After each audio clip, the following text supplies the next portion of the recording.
Alright, so peep this. Saitama beats Goku. Here's why. Now, before we get into this video, the reason isn't because Saitama is bald or because Goku is a virus. Yeah, just know. And just so you know, we're not doing no power levels, seeing that they're all like power levels 8,000. How? Wait, it's over 9. Nah, just kidding. But in all seriousness, it's just the fact that they're way too complicated and all over the place. Too many scales and everything. So compare the literal character. When you think of Goku, what do you think of? And when you think of Saitama, what do you think of? Now, for us to truly compare the two godly characters, Goku and Saitama, we must first go to their literal power. Starting with Saitama, it is stated over and over again that the secret to Saitama's power is, as he says, he went through his hero training regimen every day for 3 years. This consisted of 100 push-ups, 100 sit-ups, 100 squats, and 10-kilometer run every day. Now, although the training regimen seems very easy and simple, it is revealed that it is very intense for Saitama, causing his body to ache, vomit blood, and nearly kill him. After training for 1.5 years, Saitama had went completely bald and achieved super strength. He then trained for another 1.5 years before becoming a hero for a hobby. Now, if you ask me, this sounds like a load of bullshit. And honestly, that's perfectly fine if you think about it, because even though it makes no sense at all to us, and it's kind of funny that he's literally powerful because he did a simple workout every day, it's literally what his definition of a character really is. Because if we go directly to what the author himself said, is that he is a gag character. And no, of course, by gag, I don't mean what your mom does every time she watches one of my videos. In all seriousness, it's the fact that One and Yusuke Murata, if I'm saying that correctly, both have stated themselves, I had decided I wanted to be a gag manga artist. He also then states that his favorite way to make plots is to rub serious elements and gag elements together and create comedic atmosphere by the friction. Now, the question is, what does all of this mean? Saitama's a gag character, but what really is a gag character?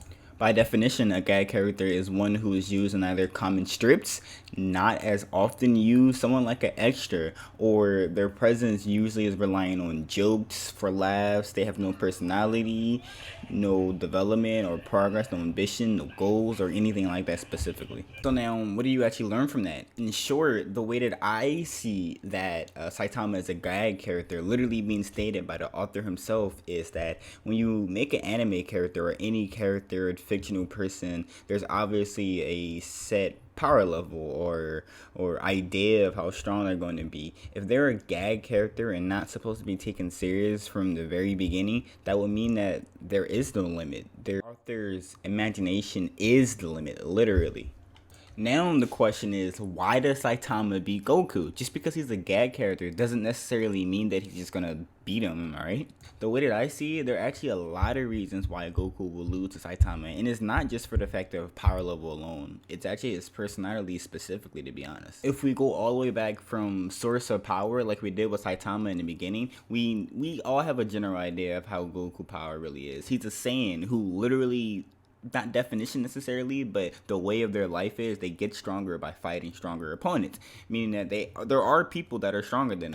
Like in the very beginning, there's plenty of enemies that Goku came across, but the biggest ones that we can remember are people like Frieza, Cell, all the androids, etc, etc, etc, all these people that made Goku go past his limits and get stronger and stronger and stronger. But before all of that fancy stuff, there were people that were literally stronger than him. He just has, armor plot.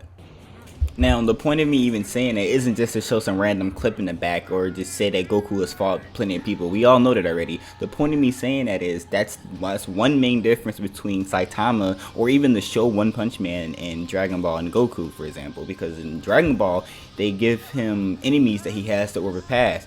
But in One Punch Man, they're literally just for entertainment. And here and there, as the author said himself, he likes to have serious topics or whatever, but for the most part it's supposed to just make you laugh and be fun. There literally is nothing other than Saitama being One Punch Man. He defeats everything and everyone in one punch.